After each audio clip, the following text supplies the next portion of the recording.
हमने सीखा है ये रसूलों से जंग लड़ना है, सदा वसूलों से। नफरत वाली गालियां तुम दो, हम देंगे जवाब फूलों से। आदरणीय राहुल गांधी जी, राहुल गांधी, राहुल गांधी, राहुल गांधी।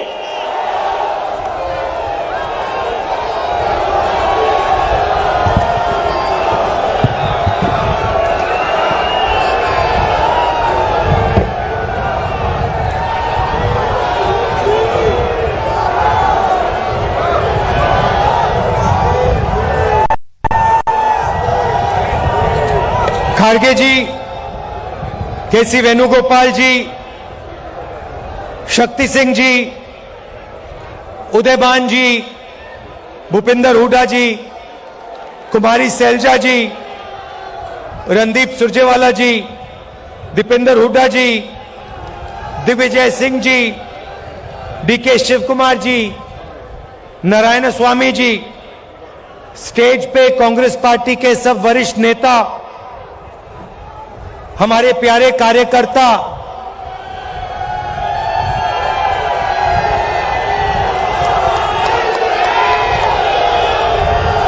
मतलब दूसरा नाम आपका, प्यारे कार्यकर्ता का दूसरा नाम बब्बर शेर और शेरनिया। प्रेस के हमारे मित्रों,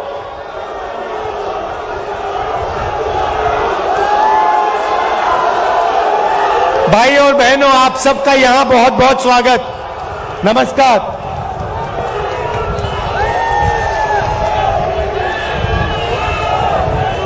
अब 112 दिन हो गए कि यात्रा कन्याकुमारी से शुरू हुई और आज यहां पानीपत में ऐतिहासिक हिस्टोरिकल जगह में आज हम यहां सुबह चले हैं।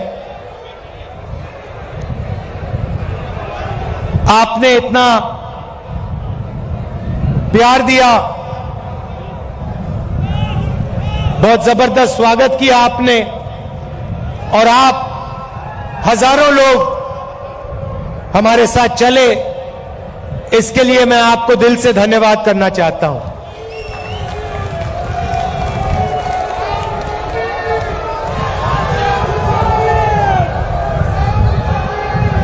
भाइयों और बहनों, एक सवाल शुरू करने से पहले एक सवाल है मेरा।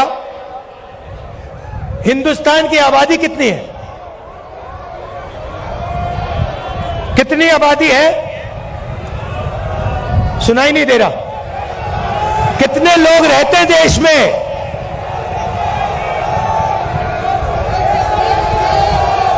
कितने?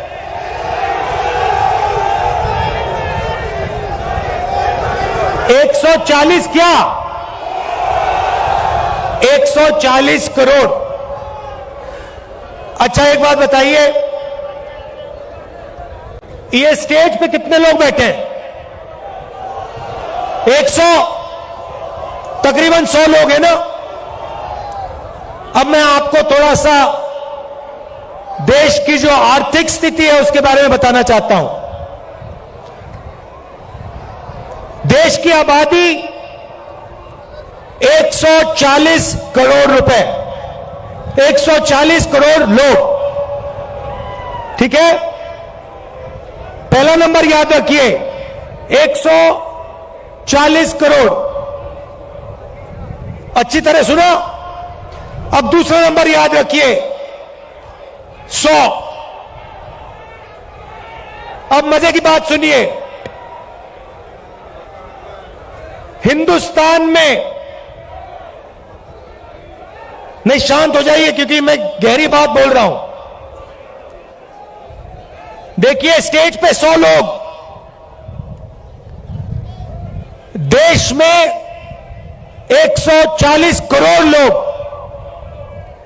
आज के हिंदुस्तान में जितना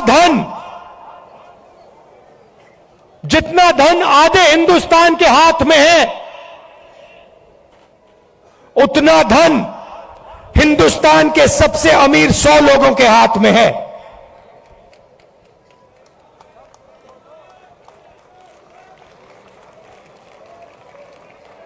जितना धन आधे हिंदुस्तान के पास है, उतना धन हिंदुस्तान के सबसे अमीर 100 लोगों के हाथ में है।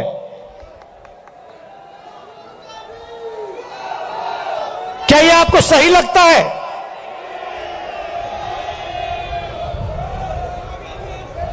क्या आपको इसमें न्याय दिखाई देता है?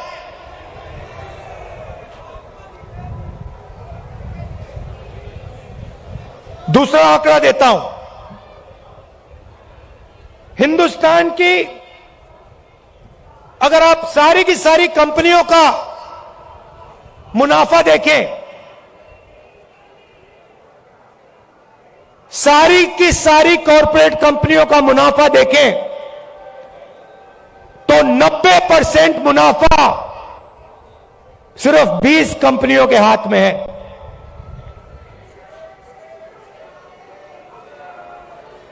मतलब 90% मुनाफा 20 कंपनियों के हाथ में, और इस देश का आधा धन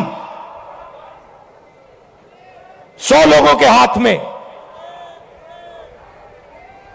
यह है नरेंद्र मोदी जी के हिंदुस्तान की सच्चाई।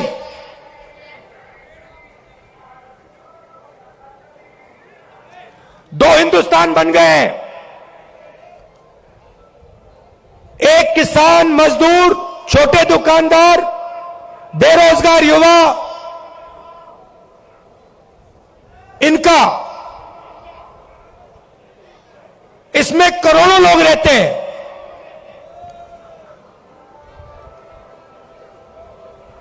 और दूसरा हिंदुस्तान 200-300 लोगों का हिंदुस्तान, 200-300 लोगों के हिंदुस्तान के पास पूरा का पूरा धन, आपके पास कुछ नहीं।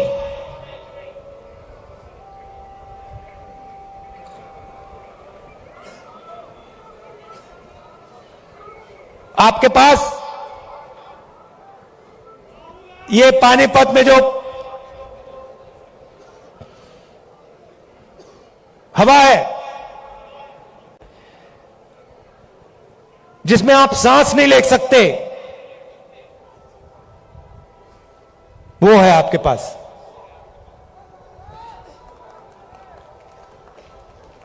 ताली बजा रहे हो भैया? कैंसर है ये।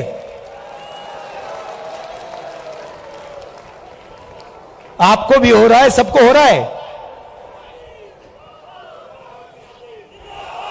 अच्छा, पहले क्या था? पहले ये जो आपका शहर है, स्मॉल और मीडियम इंडस्ट्री का सेंटर था। यहां पे हजारों छोटे बिजनेस चलते थे, लाखों लोगों को रोजगार मिलता था।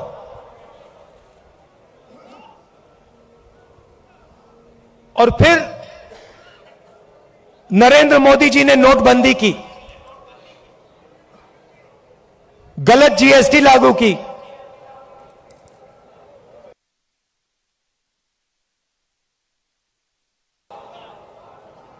मुझसे बेहतर ये दो पॉलिसियां नहीं थी, नोटबंदी और जीएसटी पॉलिसियां नहीं, छोटे स्मॉल और मीडियम बिजनेस वालों को खत्म करने के हथियार। और ये सिर्फ पानीपत में नहीं हुआ, हरियाणा में नहीं हुआ, ये पूरे देश में इन दो हथियारों ने, जो देश को रोजगार देते थे, स्मॉल और मीडियम बिजनेस जो चलाते थे, इन दो हथियारों ने उनकी रीढ़ की हड्डी तोड़ दी, उनको खत्म कर दिया। और आज 21वीं सदी में हरियाणा बेरोजगारी का चैंपियन है। आपने सबको पीछे छोड़ दिया बेरोजगारी में। कितना भैया? 38%।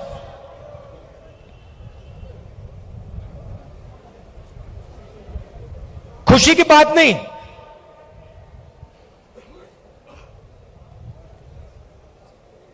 हरियाणा का जो युवा है, युवा शक्ति है, सारी की सारी जाया हो रही है।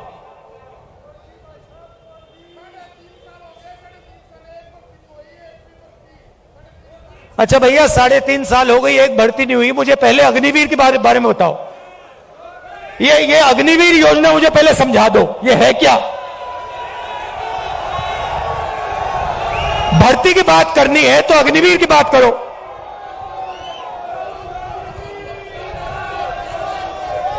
ये कहते हैं, पहले कहते हैं हम देशभक्त हैं।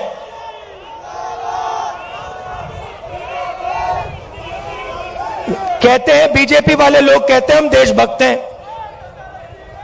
मुझे इनकी देशभक्ति समझाओ।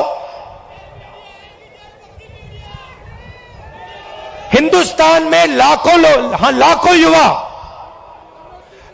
युवा सुबह उठ के 4 बजे, ये यात्रा 6 बजे शुरू होती है, ये यात्रा 6 बजे शुरू होती है। इसके बारे में कंप्लेंट आ रही है कि भैया इसको 6 बजे नहीं, इसको 7 बजे शुरू करो। मैं कहता हूं नहीं, मैं नहीं करता, मैं 6 बजे करूंगा। 8 बजे कह रहे हैं, देखो ये 6 बजे चालू होती है। किसान कितने बजे उठता है? 4 बजे। जो सेना में भर्ती होने के लिए रनिंग की प्रैक्टिस करता है, वो कितने बजे उठता है? 4 बजे। और ऐसे लाखों युवा सपना देखते हैं, लाखों युवा सपना देखते हैं। किस चीज का सपना? तिरंगे की रक्षा करने का सपना। और लाखों में से वो 4 बजे उठ के दौड़ते हैं। हर स्टेट में सुबह सुबह अगर आप जगो, आप इनको देख सकते हो। कभी उनको रोको, उनसे पूछो भाई क्या कर रहे हो? वो ये नहीं कहेंगे कि हम सेना में जाने की तैयारी कर रहे हैं। वो कहते हैं हम तिरंगे की रक्षा करना चाहते हैं, वो कहते हैं। अब लाखों युवा दौड़ते हैं हर स्टेट में 4 बजे सुबह। उनमें से पहले 80,000, तकरीबन हर साल 80,000 चुने जाते थे। कोई अरुणाचल जाता था, कोई जम्मू कश्मीर, कोई राजस्थान, कोई लद्दाख, कोई ठंड में, रेगिस्तान में, बारिश में। अपनी पूरी की पूरी जिंदगी बच्चे, परिवार, माता पिता, सब कुछ परे करके, छोड़ के बॉर्डर पे जाके खड़ा हो जाता था।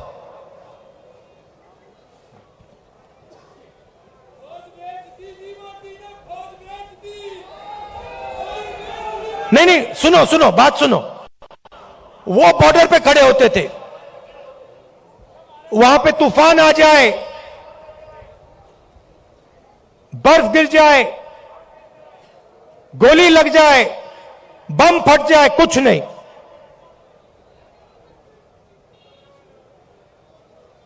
देश के लिए, अपना खून देने के लिए 80,000 युवा हर साल सेना में भर्ती होते थे। अब उनको पहले सेना क्या देती थी? सबसे पहले सेना उनसे कहती थी देखो, एक दिन ऐसा आ सकता है जब आपको हिंदुस्तान के लिए लड़ना पड़ेगा, शायद आपको शहीद होना पड़ेगा, मगर हम आपको एक बात की गारंटी देंगे कि दुनिया में सबसे बेहतर ट्रेनिंग हिंदुस्तान की सेना को, वायुसेना को, नेवी को हम देंगे। यह पहला वायदा हुआ करता था, यह पहला वायदा हुआ करता था उन 70,000 युवाओं।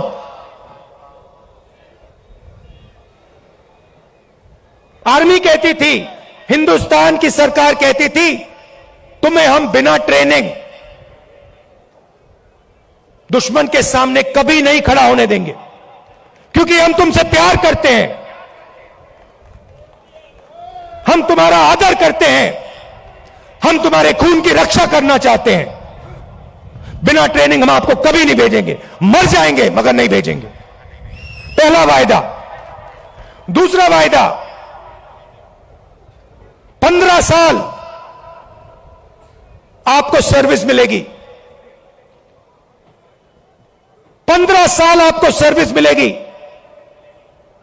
अगर आपको इतनी सी भी चोट लगी, इतनी सी चोट लगी उंगली पे, हम आपकी रक्षा करेंगे। जो भी आपको चाहिए हम आपको दे देंगे। यह था दूसरा वायदा। तीसरा वायदा, आपने इस देश के लिए अपना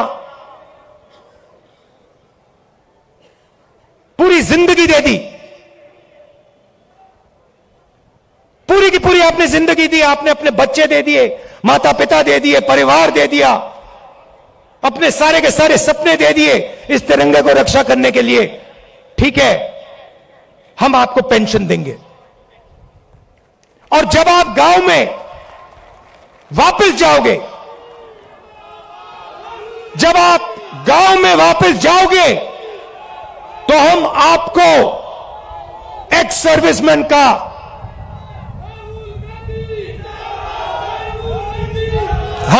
एक्स सर्विसमैन कह के हम आपको गांव भेजेंगे कि आपको वहां पे, चाहे आप शहर में रहो, चाहे आप गांव में रहो, जब हिंदुस्तान की बाकी जनता आपकी ओर देखे, वो कहे कि इस व्यक्ति ने वो किया जो मैंने नहीं किया, इस व्यक्ति ने अपनी जिंदगी इस देश को दी, अपना खून इस देश को दिया, अपने सपने इस देश को दिए, और इसीलिए मैं इस व्यक्ति का आदर करूंगा, इसका रिस्पेक्ट करूंगा। ये 3 वायदे हिंदुस्तान की सरकार, हिंदुस्तान की जनता अपनी सेना, अपनी वायुसेना और अपनी नेवी के हर व्यक्ति को देती थी। अब अग्निवीर योजना ने, नहीं सुनिए, अग्निवीर योजना ने ये तीनों के तीनों वायदे तोड़ दिए हैं। अग्निवीर योजना क्या कहती है? उन्हीं 70,000, उन्हीं लाखों युवाओं से कहती, भैया 80,000 तो नहीं लेंगे, 40,000 लेंगे। और वो जो 15 साल की बात थी, वो जो सर्विस की बात थी, उसे भूल जाओ। 4 साल बाद, पहले 80,000 लिए जाते थे, 4 साल बाद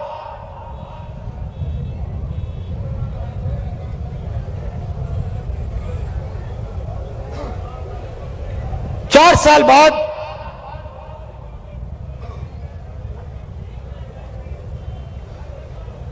हम 75% को वापस भेज देंगे, निकाल देंगे, बस 25% हम रखेंगे।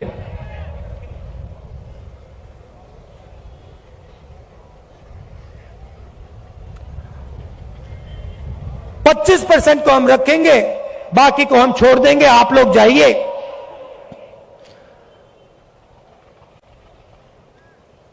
बेरोजगार हो जाइए, अच्छा, जो पहले हम ट्रेनिंग देते थे, जो सैनिक को तैयार करने में 5, 10, 15 साल लगते हैं, मिसाइल चलाने में, रॉकेट चलाने में, हथियार को ठीक से चलाने में जो टाइम लगता है उसको भूल जाइए। सिर्फ 6 महीने की ट्रेनिंग की जरूरत है।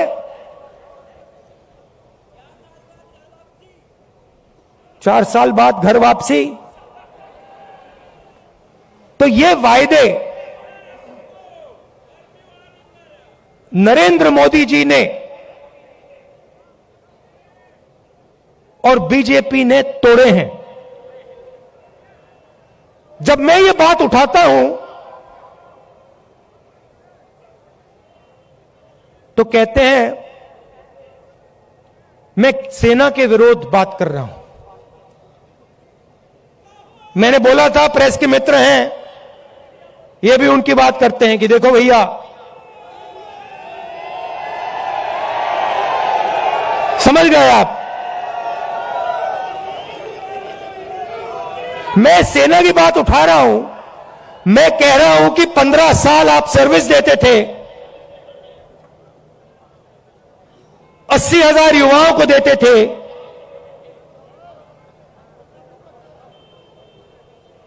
पेंशन देते थे, अब नहीं दोगे।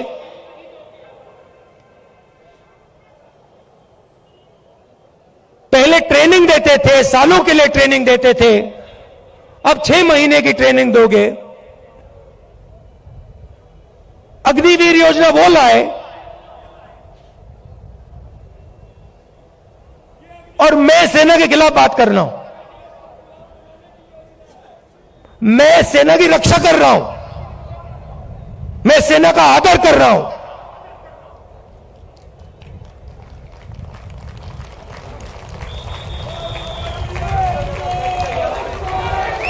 और भाई और बहनों, एक और बात,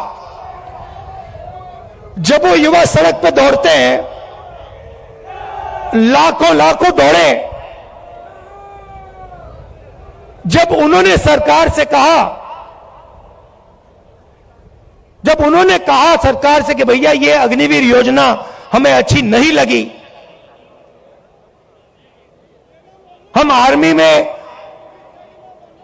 देश की रक्षा करना चाहते हैं, तो फिर सरकार ने क्या किया आप जानते हो? सरकार ने कहा कि इनके अगर चेहरे कैमरा पे आ गए, जो धरना दे रहे थे, अगर इनके चेहरे कैमरा पे आ गए तो इनको कोई सरकारी नौकरी नहीं मिलेगी। और धमकाया उनको कि बाहर मत आओ, अग्निवीर के बारे में सच्चाई मत बोलो, नहीं तो तुम्हें सरकारी रोजगार नहीं मिलेगा।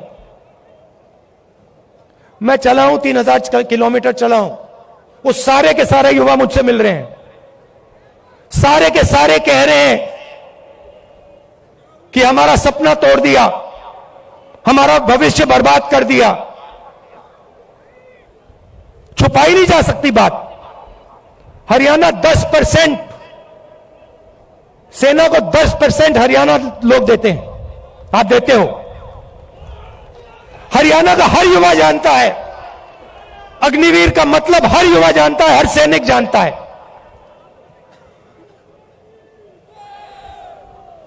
यह सच्चाई है।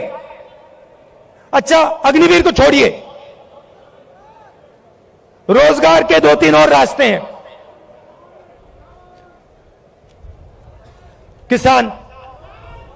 किसान के लिए अग्निवीर योजना, वो 3 काले कानून थे।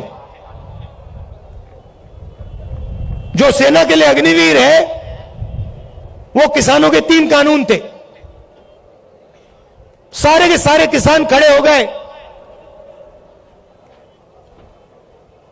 काले कानूनों के खिलाफ खड़े हुए, आप सब खड़े हुए, हम खड़े हुए, याद है आपको? और जब किसान खड़े हुए, नरेंद्र मोदी जी ने क्या कहा?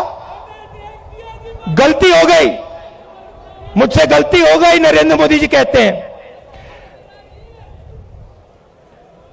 गलती हो गई। किसान सर्दी में ठंड में बाहर बैठा था, बारिश में किसान बाहर बैठा था, तब आपको गलती नहीं दिखी। 1 साल लग गया आपको गलती पहचानने में। 700 शहीद हो गए। किसानों को उग्रवादी बताया था, यह सच्चाई है। नहीं भैया, देखिए चाय बेचने वाले बहुत जानते हैं, चाय बेचने वाले बहुत कुछ जानते हैं।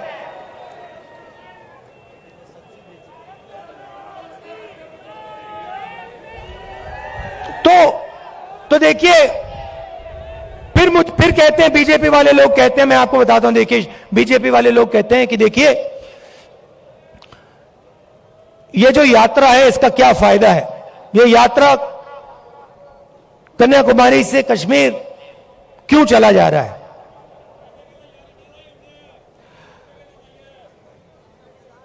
भारत जोड़ो यात्रा क्यों की जा रही है, मैं आपको बताता हूं।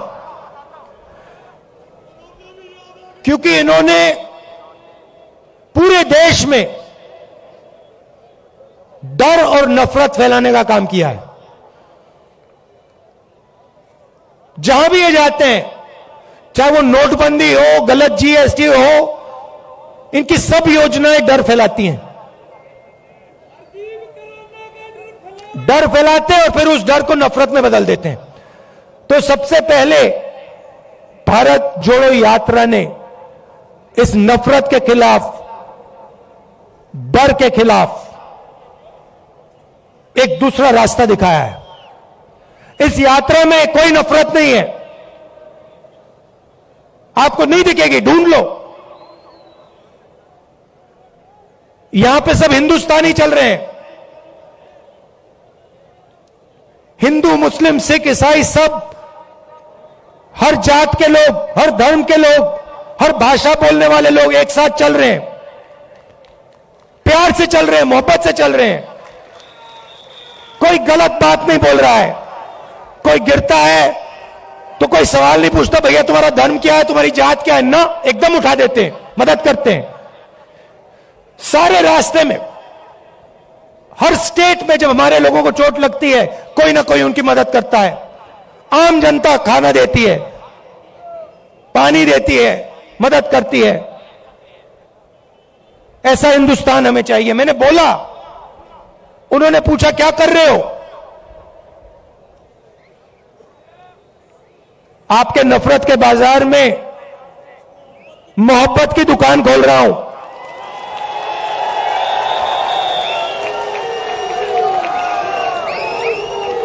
नफरत के बाजार में मोहब्बत की दुकान सिर्फ मैं नहीं खोल रहा हूं, करोड़ों हिंदुस्तानी खोल रहे हैं, आप लोग खोल रहे हो। ये देखो, मैं टी शर्ट पहना हूं, ये तो शर्ट भी नहीं पहने।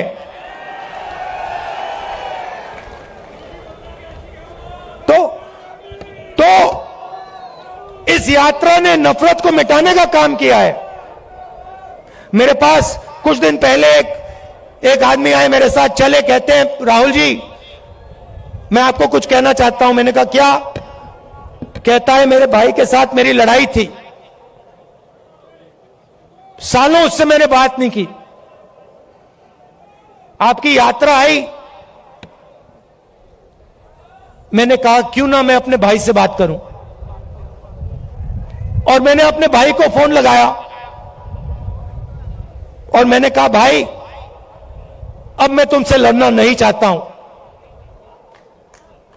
मैं तुमसे लड़ना नहीं चाहता हूं, चाहे कुछ भी हो जाए मैं तुमसे लड़ना नहीं चाहता हूं। और उसके भाई ने उसे कहा मैं भी तुमसे नहीं लड़ना चाहता हूं, जाके वो गले मिल गए।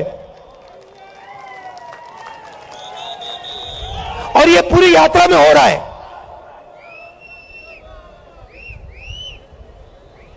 बहुत सारे लोग मेरे पास आए, मेरा पुराना मित्र था, उससे मैं लड़ गया, मैंने उससे दोस्ती कर ली। मेरा भाई था, मैंने उससे दोस्ती कर ली।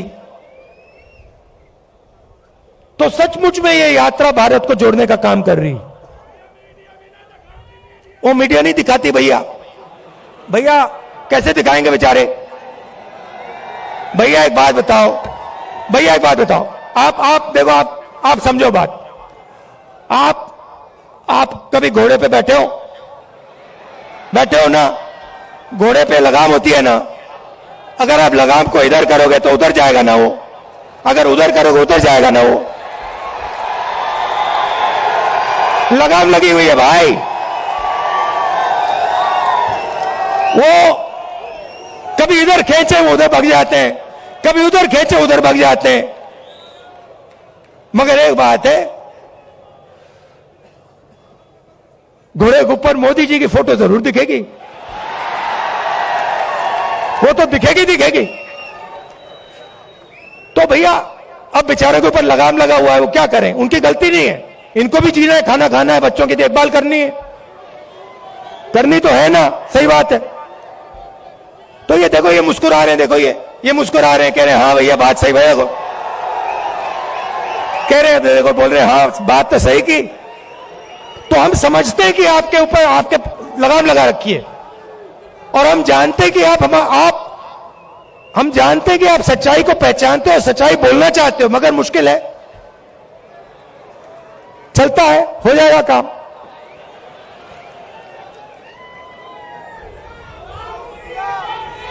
तो दूसरी बात, भारत जोड़ो यात्रा का 2 और लक्ष्य है। एक, नफरत के खिलाफ खड़ा होना,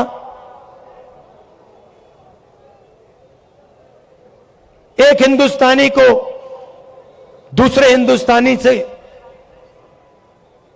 जोड़ने का काम, मोहब्बत फैलाने का काम, यह यात्रा का लक्ष्य है। दूसरा लक्ष्य, जो देश में बेरोजगारी फैल रही है उसके खिलाफ खड़ा होने का है। और आखिरी बात, जो महंगाई है, जो आप सबको लगती है, चुभती है। पहले 400 रुपए का सिलेंडर होता था, आज 1100। पहले 60 रुपए का पेट्रोल, आज 100 रुपए का पेट्रोल। तो उसके खिलाफ खड़े होने की यात्रा है। और अंत में, जो हिंदुस्तान की आर्थिक स्थिति है, जो मैंने पहले बात बोली, 100-200 लोगों के पास हिंदुस्तान का 50-60% धन, और किसान, मजदूर, छोटे व्यापारियों के पास कुछ नहीं। ऐसा हिंदुस्तान हम नहीं चाहते हैं। इसमें सबकी इज्जत होनी चाहिए, भाईचारा होना चाहिए, मोहब्बत होनी चाहिए। मिलकर यह देश आगे जा सकता है, किसी का भी मुकाबला कर सकता है, किसी भी देश का मुकाबला कर सकता है। तो यह हमारा लक्ष्य था, और आपने इतना समर्थन दिया, इतना प्यार दिया, इतना प्यार दिया, इसके लिए मैं आप सबको धन्यवाद कहना चाहता हूं। आखिरी बात, एक मैंने सोचा, अभी बोल रहा था तो मैंने सोचा, देखिए आप सबके पास भाई बहन रिश्तेदार हैंगे ना, मजदूर, गरीब आदमी, बिल्कुल।